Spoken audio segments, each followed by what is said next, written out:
Мынакей урматтуу көрүүчүлөр, эми жыйынтыктоочу видеобузга да келдик. Жаңыдан көрүп аткандарга биздин машина KG каналына кош келипсиздер демекчимин. Подписаться баскычын басып, жанында коңгурочо баскычында басып, биздин каналыбызды колдоп кубаттап коюңуздар. Азыркы бул видеобуз орто баадагы унаалар болуп кетет.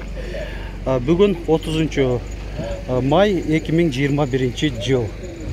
Аванта 3 канча болуп атат экен? 260 миң. Ушул Аванта 3төн баштайлы анда.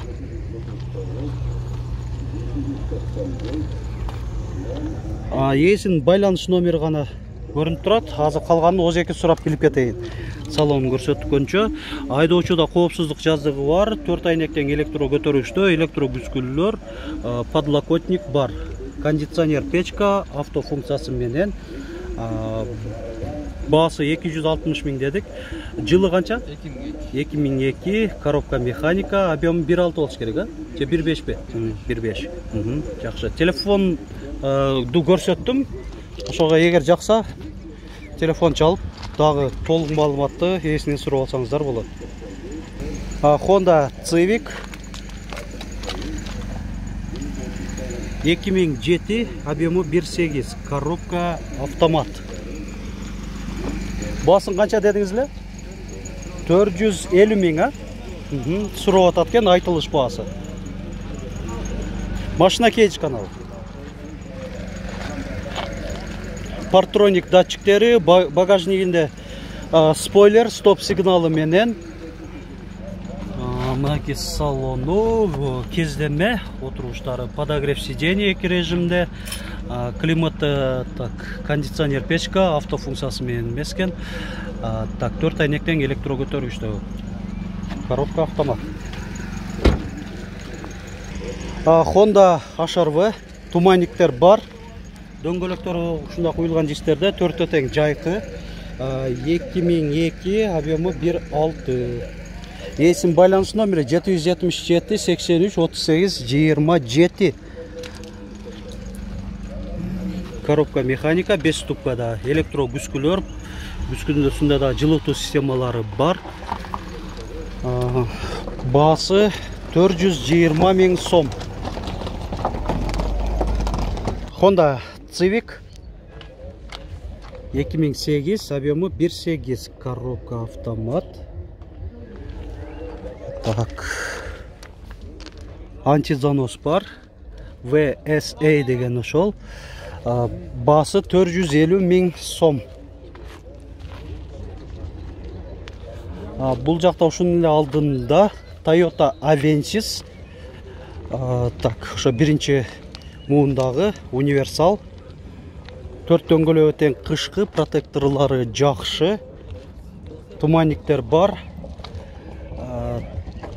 2002, объемы 2.2, 280 миң сом.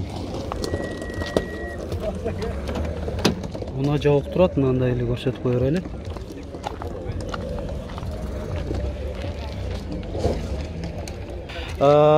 Chevrolet Cruze 2010, объему 1.6, коробка автомат, 450 миң сом. 4 айнектен электро көтөргүчтө, штатный монитор, пробеги 163 700 км, люк бар, отуруштары кожа. Партроник датчиктери, камера бар. Chevrolet Aveo, седан, машина KG 2010, объему 1.4, коробка механика. Алдыңкы айнектери электро көтөргүчтө, айдоочуда жана алдыңкы жүргүнчүдө коопсуздук жаздыгы бар. Кондиционер печка. 300 канча дедиңер эле? 20 миң сом, Камера бар экен. Монитор ошондо немеде, задний виддеби? Жакшы. Кайсы? Мынабы? Бул жакта Opel Vectra'бы? Vectra Signum.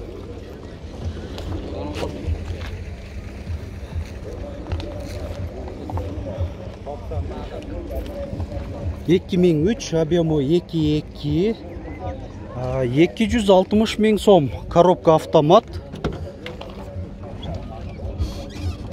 Пробеги 266 миң километр, мультироль, подогрев сидений бар екен, жоқ, ал лобовойды жылыту системалары, кичинекей дисплейчик,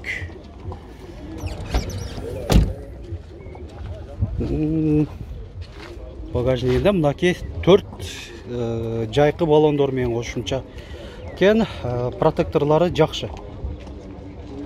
Эми Lacetti менен Getz-ти күтүп жаткан көрүүчүлөр сөзсүз ушул видеодо тартылат. Мына эми Lacetti-ден баштайлы. 2003, объемы 1.6, коробка механика.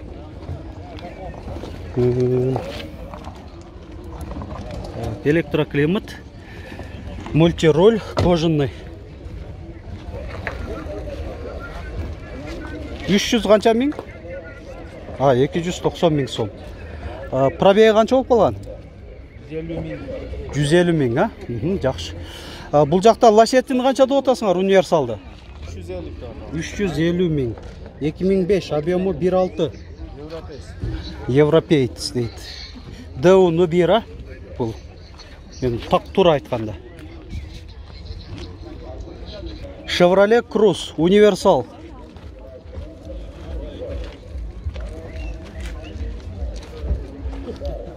Так, маалымат кагазы жок, эсинен оз экеле сурап билип кетейин. Ага чейин повторитель поворота бар экен күскүлөрүндө, мультироль, коробка механика, электро күскүлөр, алдыңкы айнектери электро көтөргүч. Бирге коесуз акасыз? Ооба. Так, подлокотник да бар экен, Жылы канча эми? 2014, объемы 1.6. Баасы канча эле? 5,5 миң. Телефон номериңер?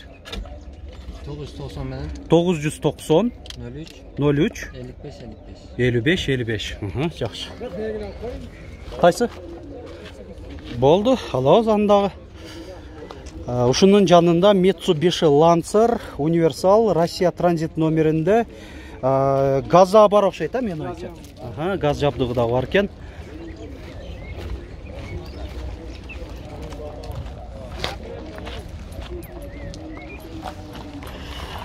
$2005, объемы 1.6, коробка механика. Айдоочуда жана алдыңкы жүргүнчүдө коопсуздук жаздыгы бар, кондиционер, печка, 4 айнектен электро көтөргүчтө, отуруштардын жылытуу системасы 2 режимде, подлокотник кожаный. Жакшы. Электро күскүлөр. Баасы канча болду дедиңиз? 300 миң сом. Жакшы. ДУ Lacetti 2002, объемы 1.6, коробка автомат. Дөңгөлөктөрү кышкы экен, протекторлары жакшы. 290 миң сом. Партроник датчиктери бар. Так, салонуна көрсөткөнчө кетели. Электроклиматта.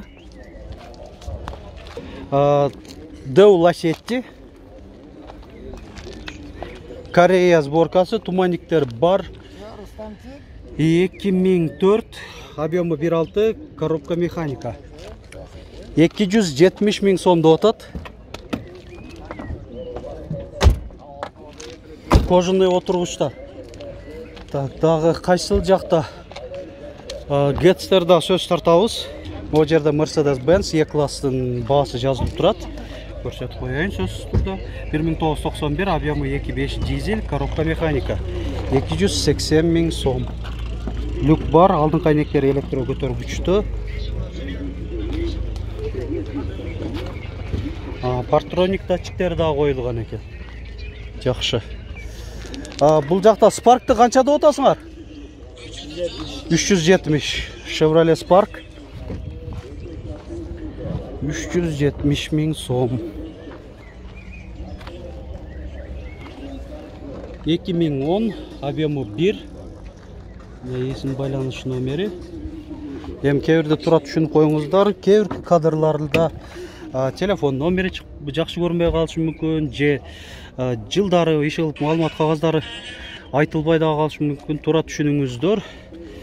Бир тартканда эле биз бир базарга түшкөндө эң кеминде 300-400 унан тартабыз. Ошонун кээ-бир учурларда мындай толук болбой калышы мүмкүн. Бул жакта Hyundai Getz туманниктер бар. 2005, объему 1.4, 250 000 сом. Мына ээсинин байланыш номерлери так айтканда. 4 айнектен электро көтөрүштү, электро бүскүлдөр, подогрев отуруштары бар. Алдыңкы отуруштарында кондиционер, печка, айдоочуда коопсуздук жазыгы бар. Комплектация жакшы, унан максималдуу комплектацияда. Deo Cruz 2009 коробка автомат, объему 1.6, ээсинин байланыш номерлери.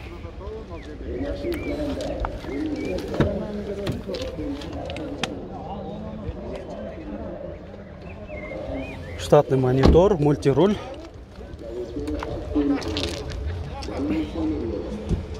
$450 000, 450 000 сом дейт. Дагы ушул адамга караштуу дагы бир Круз 2011, объему 1.6.